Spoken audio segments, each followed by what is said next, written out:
Welcome to Meet the Abrahams. Thank you for joining us. My name is Nathaniel Abraham III, and this is the first episode of our new Legacy podcast, where we'll be sharing and talking about the dream of Nathaniel Abraham Sr. and Jean Abraham, my grandfather and grandmother. I'm going to start with a quote from my late grandfather, Nathaniel Abraham Sr., and about one of his great goals that he wanted to accomplish in his life. The minority community needs a voice, a strong, resonant voice that's not afraid to right which is wrong, fight injustices, and champion the causes of the underprivileged. Remember, if we are afraid to tell the truth, we don't even deserve freedom. All right. Powerful stuff. So can we start by introducing my aunts? My name is Natalie McKinnie, Natalie Abraham McKinnie. I am the firstborn, as my dad affectionately used to call me. I am the owner of Natalie McKinnie Insurance Agency. I am an independent insurance agent. I went to the University of South Carolina. I do have a journalism degree, which my brother has mentioned. And you're probably wondering, well, that's kind of backwards because she's not in the newspaper. But no, like Tenita was saying, you built a relationship with Dad later on and became friends and you got to learn a lot. One of the things that my father and I did, we butt heads.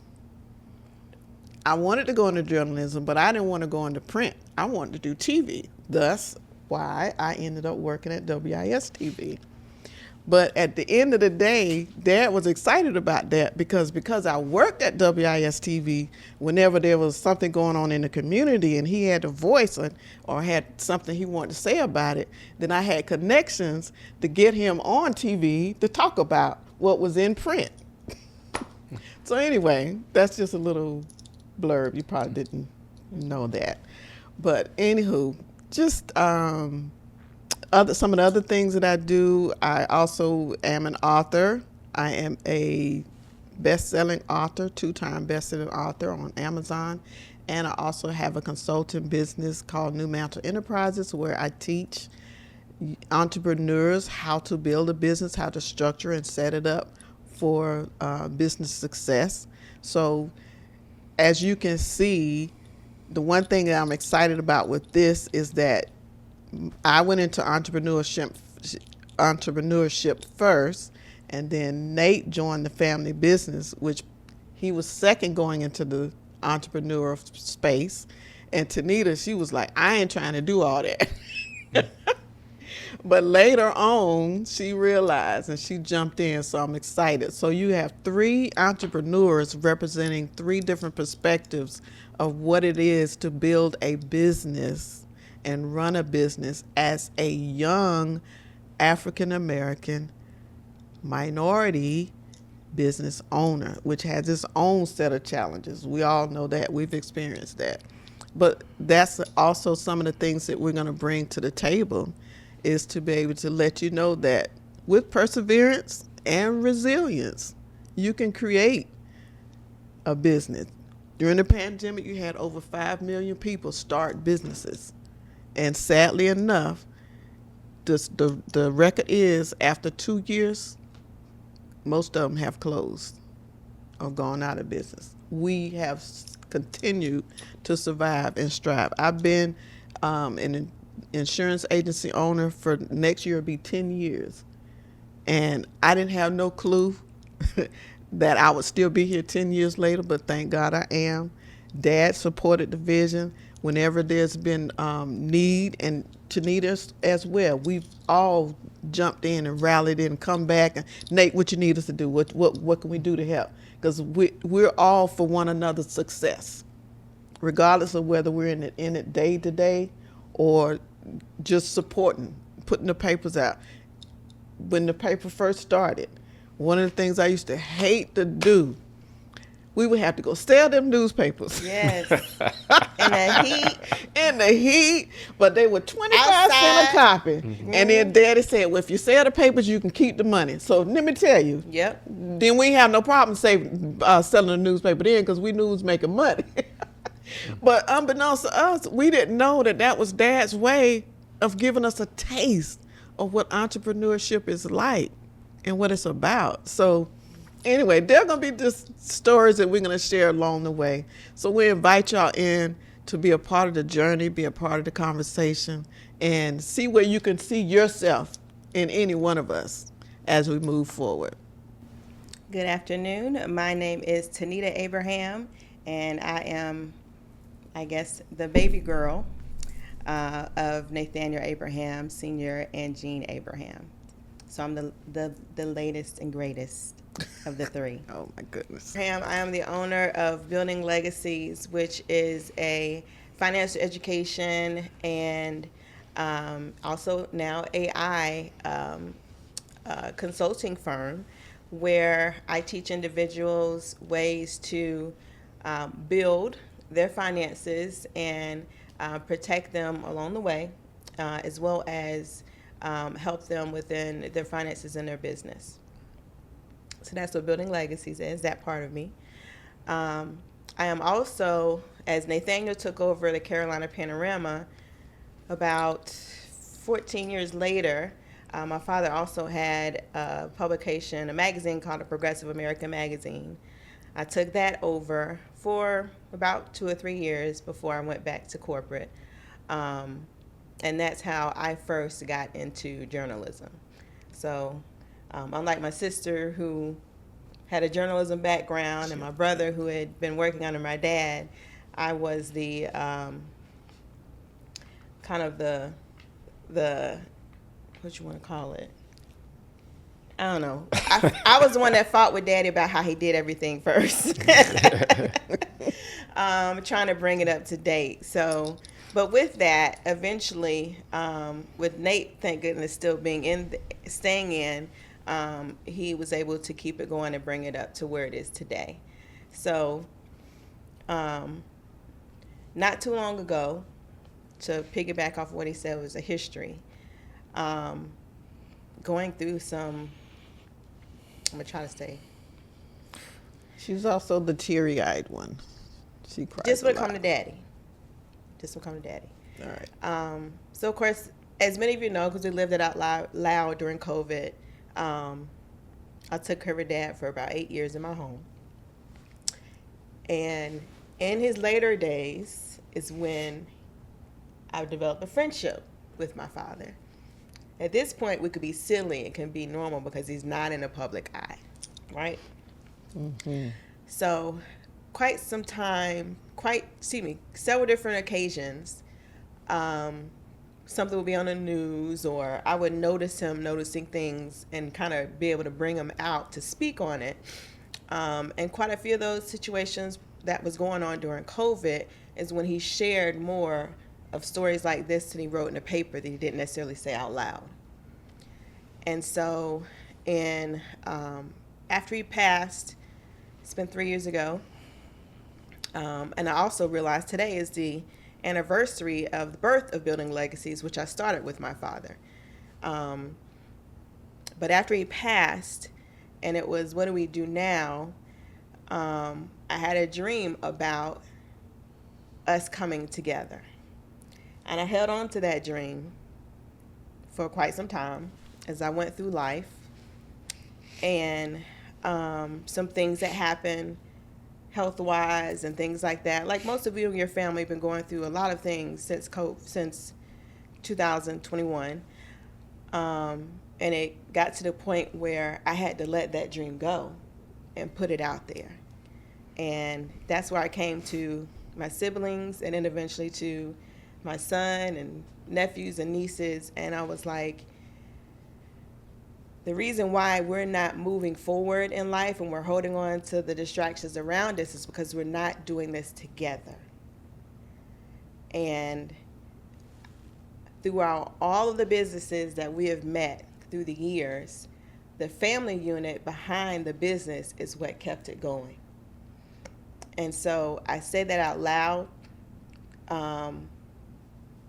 because I believe that's what he was trying to get people to see as early as 1960s. And when it comes to things that are going on today, we have to bring things back into position in the family unit, even if it's not that you're coming together to have a business together, but having those conversations at the table again, so that once we're gone, those that were born after us know how to fight whatever's coming their direction. Because everything that happens has happened in the past. It's just a different way of it happening. So not to get gloomy or anything like that, but I wanted to be upfront about the reason why and the purpose behind what we're going to be doing going forward in a little more detail. Last but not least, my father. Well, I'm Nathaniel Abraham Jr.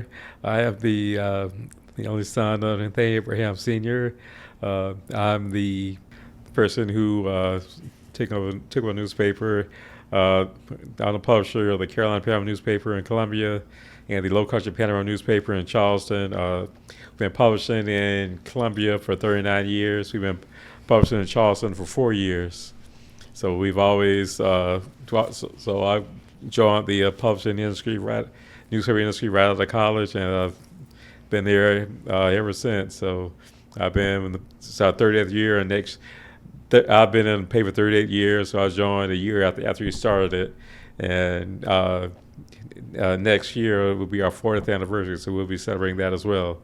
One thing I forgot to mention was how we ended up at this point in the first place. Back in the early 60s, our father was out of the Army. He was a student at South Carolina State. He was married to my mother, and my older sister was a baby. So in order to supplement his income, he was selling newspapers because his parents always had copies of the every time they went to town on Saturdays, they got copies of the Pittsburgh Courier and the African American newspapers.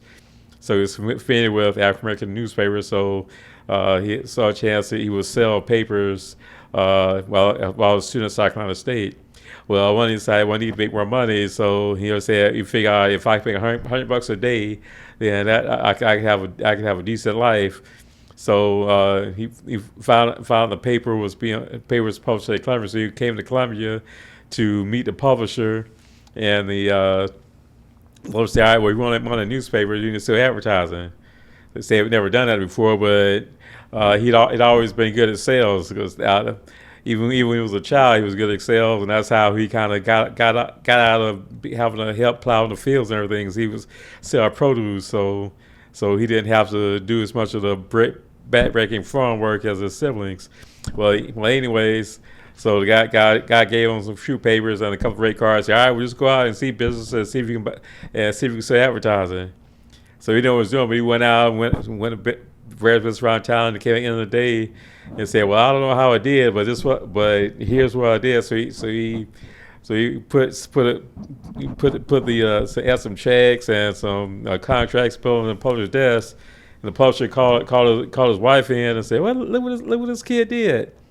And then so when the publisher reached in the pocket and gave him two $50 bills. They say, "What's this? Oh, this is your commission. This is the sales commission that you earned for the day." He said, "Whoa, that's $100. That's what I wanted." So at that point, he transferred from State to Benedict, and he moved his family to Columbia and started selling advertising. That's how he got into the newspaper industry. So probably 6 decades later, that's where we are now. So that's how we got into. That's how we ended up in Columbia, and also in terms of how newspapers always been a part of our life, because our grandparents, Edward and Mary Abraham, always read newspapers, and so I encouraged him to sell newspapers, and eventually into selling advertising, and eventually starting his own newspaper. So that's pretty much how we got here. So yeah, so that's one of the things that we'll be discussing in future episodes as well. Okay. And so for our first episode, we have a couple of topics that we want to talk about. Our first one is build, honor, and protect. So I represent Build. So Build, Honor, and Protect are basically the tenets that we decided to join forces under.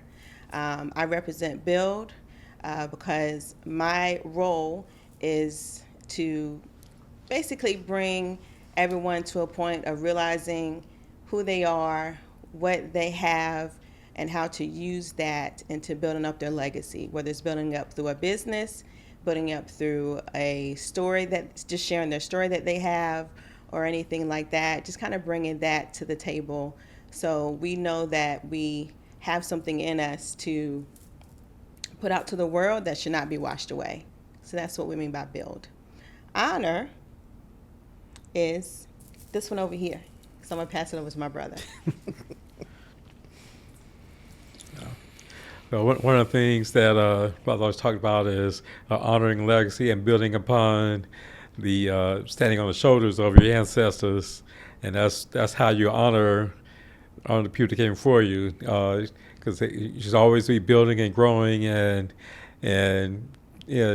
kind of remembering all the things that went to get you at a point, and so you don't forget it, and that you also build upon it as you help the following generations come along behind you. So you honor your ancestors by your actions and the things you do to build for the people that come behind you. Next is protection, which is my older sister, which is quite appropriate, and she's also owns an insurance agency. So my tenet is protect. And as he already mentioned, the main thing with protect for me, as being the firstborn and the eldest, is to protect basically the legacy that our parents have established, not just in the community, but with one another as siblings and as the next generation going forward. So as far as on the business end, the protect for me has been how to carry on, how to teach the foundations that have been shared with us, how to share the experiences and to protect the legacies that has been established before us and to keep it moving forward. In the business that I established, I teach people through insurance products how to protect their lives, how to protect their property, how to protect their businesses. So with those are the foundations that I, through the tenet of protect, is going to be expressing through the broadcast moving forward. And and the ministry and to protect those things that God have placed in us and the purposes that he's purposed and called us to do. Definitely, for sure, have that him being the front of it all. Amen. Well, all right. Next, I would like to ask each one of you guys, what's the importance of documenting our history, your legacy? Anyone like to start? Start with the oldest. Since the tenet is protect, that's it. Protect our voice. We have a voice as a community. We have a voice as a people, and as I'm sure the others will mention as we go, is that, in order for our history and the things that we've done in the community and in society to be continue to move forward, we have to protect that. We have to speak out. We have to preserve those things. We're in a era now where histories are being eradicated and erased. And so we have to make sure that we keep those voices out there. So this is one way for us to chronicle what's being done, what's being said, what has been done, and what our future should be looking like for the next generation. So I'm going to bring a little more things kind of full circle and the why we're here also in that answer. As I have gone through meeting people and networking in the last I want to say, couple of years, what has come up quite often is, oh, newspapers are dying. How are you keeping that out there and things like that? Or we actually need a newspaper. We need the media. And this is before we even got to the point where we saw things happening to where things are going to be removed or are actually being removed. Books are getting burned or taken away from our schools. Anything about African American history has been taken out of schools in certain states. And so the point of everything was to make sure that we push, even if you're not in a broadcast situation or in a situation where you have been in one of our publications in the past, make sure that you have your history documented so that it's protected. Because the only way you can really protect now, since we have everything going straight to some type of media platform that we don't control, you don't own the rights to what you put out there unless you have it yourself. So. As the second generation newspaper publisher, it is our job to record and preserve history. So that's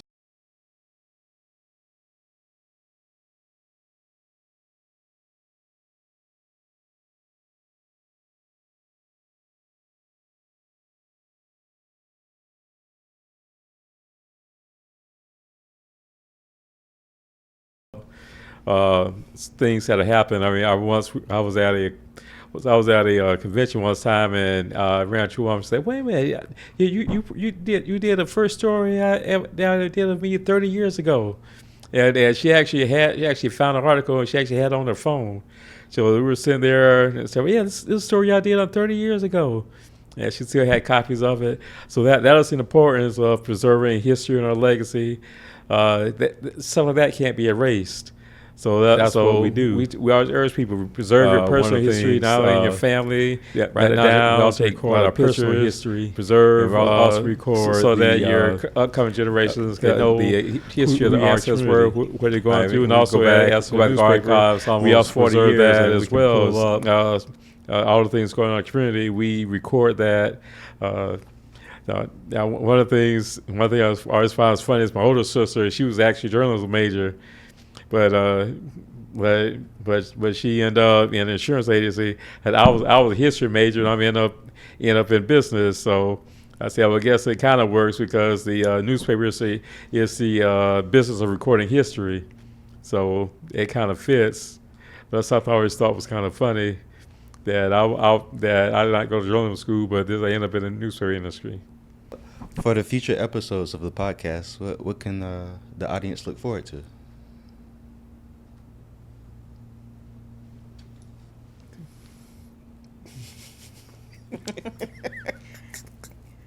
They always put me on the spot. That's why they call me the baby girl and the best. But thank you for asking that question. So basically, at the end of the day, our goal is to bring everyone, not just our current communities in South Carolina, that as a family through different vehicles, Nathaniel with the newspaper, at one point in time with me with the magazine, and even Natalie being behind the scenes working with the local TV station. One person brought to my attention that, hey, you guys are a media group. No matter what part that we're doing right now, we have all been in the media in some way, shape, or form. And so going forward, we will, in addition to the newspaper, the magazine, and even our next generation behind us, we will begin chronicling through this YouTube and through print publications additional publications will be launched that will make sure that your voice as well as our voice is heard in a positive way. So as a mantra for the Carolina Panorama, it's positive news for a positive community. So to make sure that we keep some positive news out there, with all of y'all getting distracted with everything else, we want to make sure that we bring it back home to keep you informed with things that are going on to uplift you, as well as keep you informed with ways to do it yourself. So the only way that we could protect what has been put in us before us is to have a place where we can do it together. So going forward, we're going to be building our legacies together, one step at a time. We'll be the example, for lack of a better word, because we have already 3 generations that are working together to do that.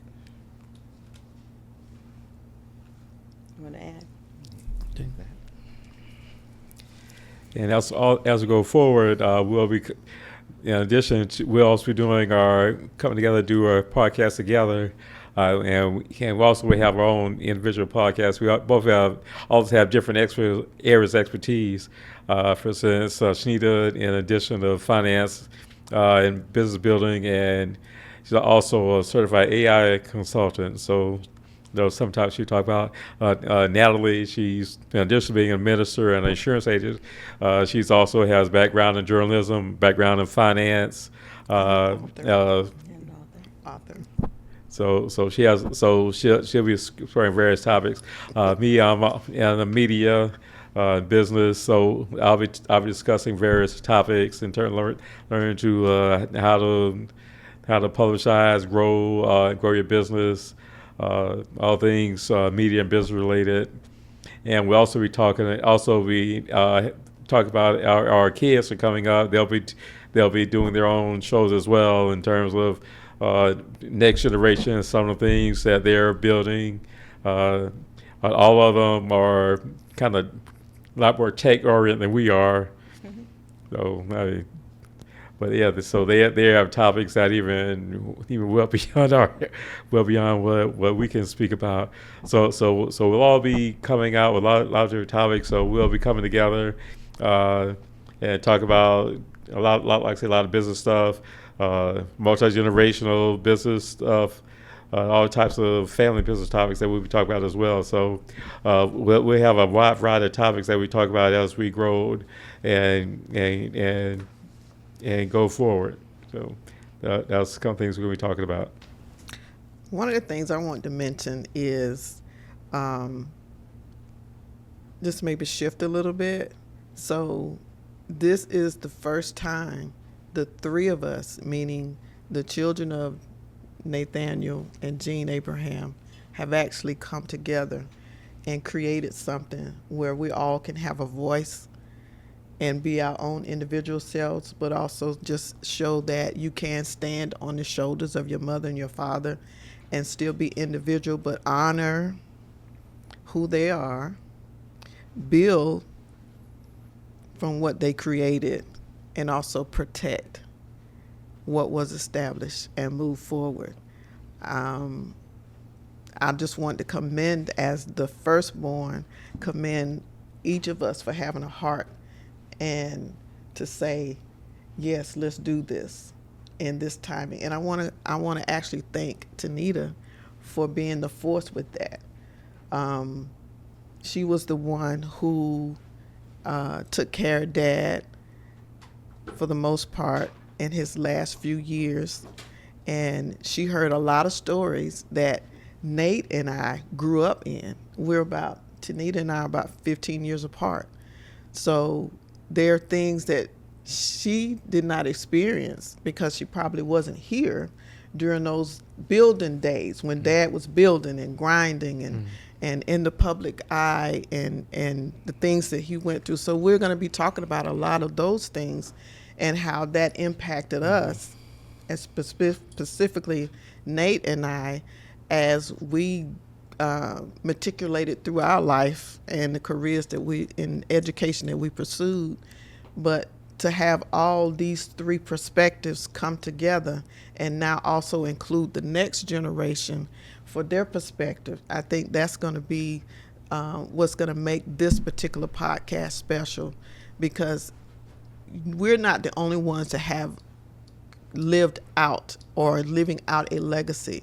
There are many of you out there whose families have built businesses or even careers, and there's been seeds that was planted in you from your mother and your father, and you've gone on and you've had your own successes as well. So all you're seeing today are the successes and the seeds that have come up from what was planted in us. So hopefully we can be an encouragement for others, like Tenita said, to chronicle, to write, and to continue to speak and have a voice, because your voice is what's going to be needed in order for the next generation. Nathan can't stand on our shoulders until, proudly, until he knows what his dad went through, how he sacrificed for them to have the things that they have in their life now. Same thing with our children, same thing with your children. Often we don't share those experiences. We don't share those things that happened in our earlier days, as they would call it. They just know that, this is how we lived. This is where we grew up. They don't know the challenges that our parents or you as children or children of the parents went through to be able to live the way you live today. So those are the things that we want to share with you all, and hopefully Nathan and his generation and his siblings and cousins will get a better understanding of who we are, as well as who your grandparents were. Yeah, to kind of expand on that point, yeah, we've always, not just our family, we've also worked with other families to honor their legacy as well. For instance, in 2013, we held our first Legacy of Black Business Gala, and what we were doing, we were honoring businesses. The criteria to be honored was that the business had to be around for at least 40 years, and it had to be passed down through 2 or more generations.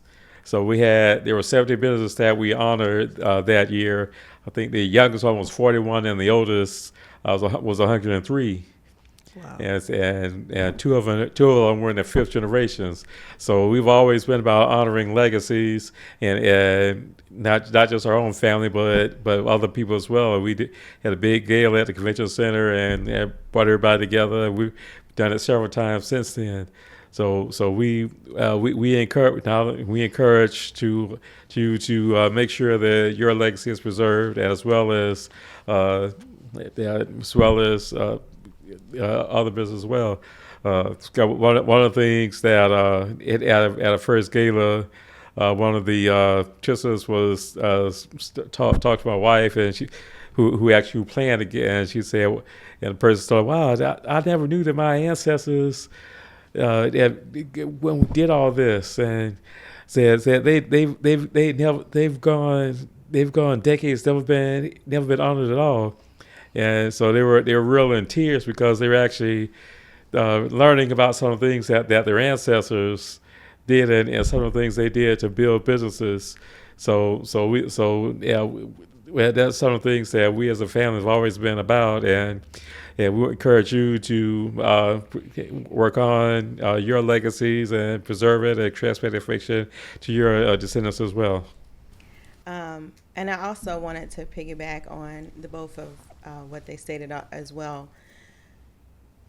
The importance to me, and what I learned, as my sister mentioned, in the years of taking care of my father, is that there are a lot of things that he wrote in the paper or he said in TV interviews and things like that at the time, now I can see, even from what he wrote back as early as the 70s and the 60s, that are happening today.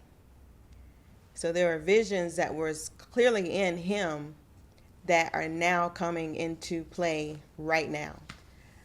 What sounded crazy in the 60s and 70s, we're living right now. And that cannot be ignored. And as my generation versus even their generation, the difference that had to eventually become a bridge between the three of us was that growing up what generation am I? Millennial? Growing up Millennial. In the millennial era, we talked about whatever, however, whenever. But we were the first generation to do that.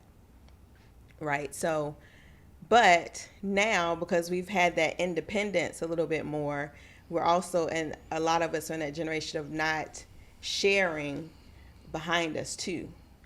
And I notice that quite often.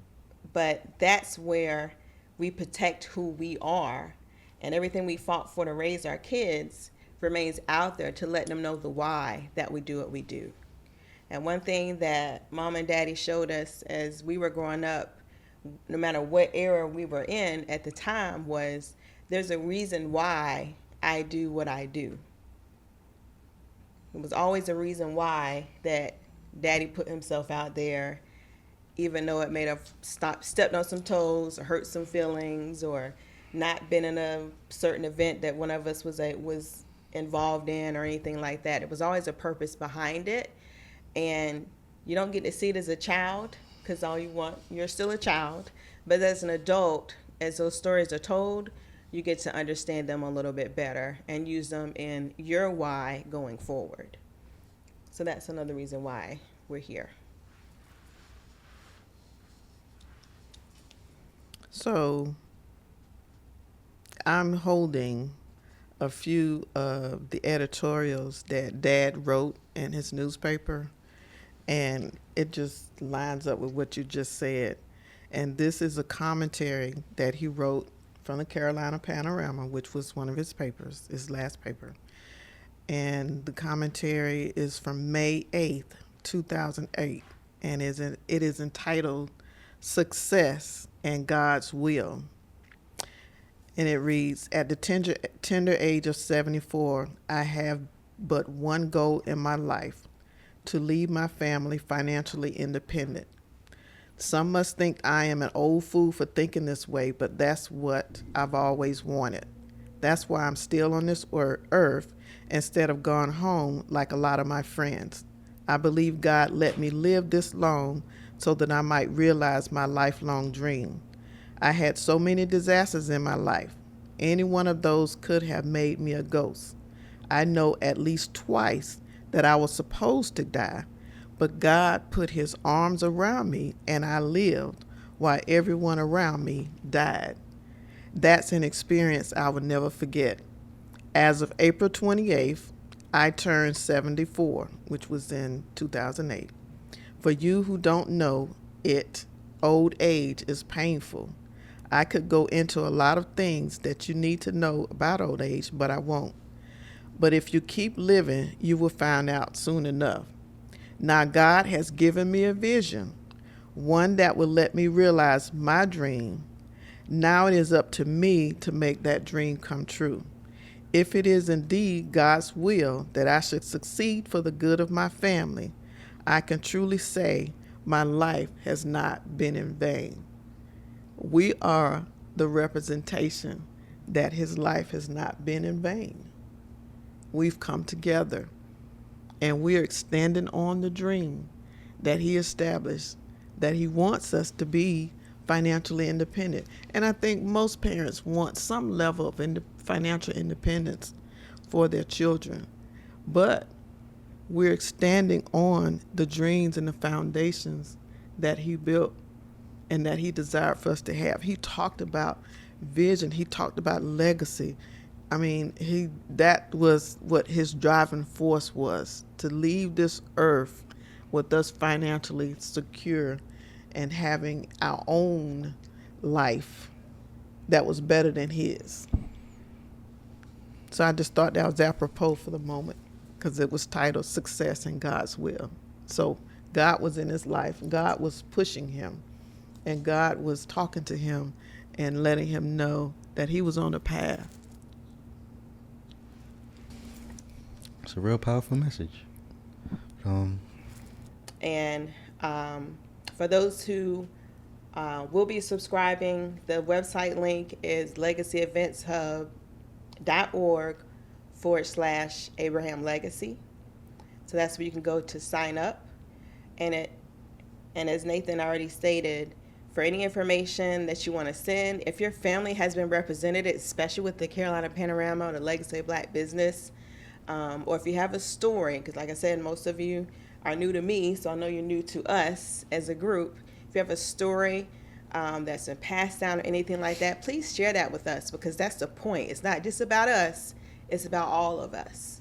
So we want to make sure that we and you guys help hold us to our mission going forward. I guess I want to thank everybody for joining us for our inauguration episode of our new Legacy podcast. Please sign up for our email list, register, and sign up on all of our social medias. And please feel free to interact with us. And if you have any suggestions or comments for future episodes or topics that you would like to see us discuss, we're more than happy to hear from you. Thank you for joining us.